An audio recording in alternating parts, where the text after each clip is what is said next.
La PSC dans la FPE, c'est une réforme majeure parce qu'elle permet enfin, après de nombreuses années de combat, d'autoriser les employeurs publics à prendre en charge une partie du financement de la complémentaire santé des agents publics.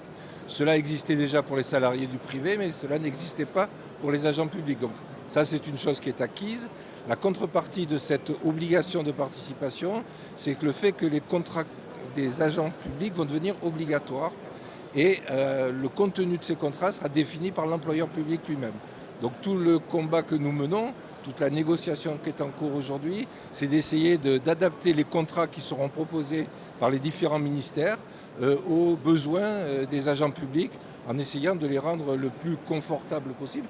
Quand je dis confortable, le plus adapté à la prise en charge des besoins, que ce soit en matière de santé, la santé du quotidien, ou en matière de risques lourds, c'est-à-dire les risques liés notamment à l'invalidité, au décès, à l'incapacité ou à la perte d'autonomie. Donc voilà, aujourd'hui les agents publics disposent déjà de contrats facultatifs, ceux-ci vont devenir obligatoires et notre objectif c'est de les maintenir au plus haut niveau possible, dans une négociation avec les employeurs.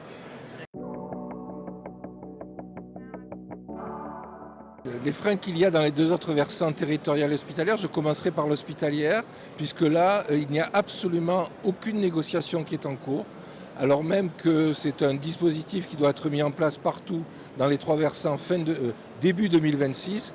On voit bien qu'aujourd'hui, il y a un retard au démarrage sur les négociations, et c'est d'autant plus choquant que les personnels hospitaliers sont certainement, et chacun peut le comprendre, les personnels les plus exposés aux risques professionnels, à la surcharge de travail, à la fatigue. Et donc, il me semble que prioritairement, ce sont ces agents qui devraient avoir, les contrats santé et prévoyance du plus haut niveau. Mais pour l'instant, on est vraiment, si je peux me permettre l'expression, encéphalogramme plat.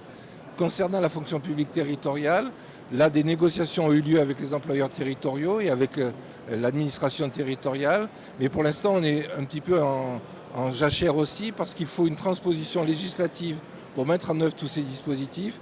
Et chacun connaît l'environnement aujourd'hui du Parlement et les difficultés qu'il y a à faire porter des projets de loi.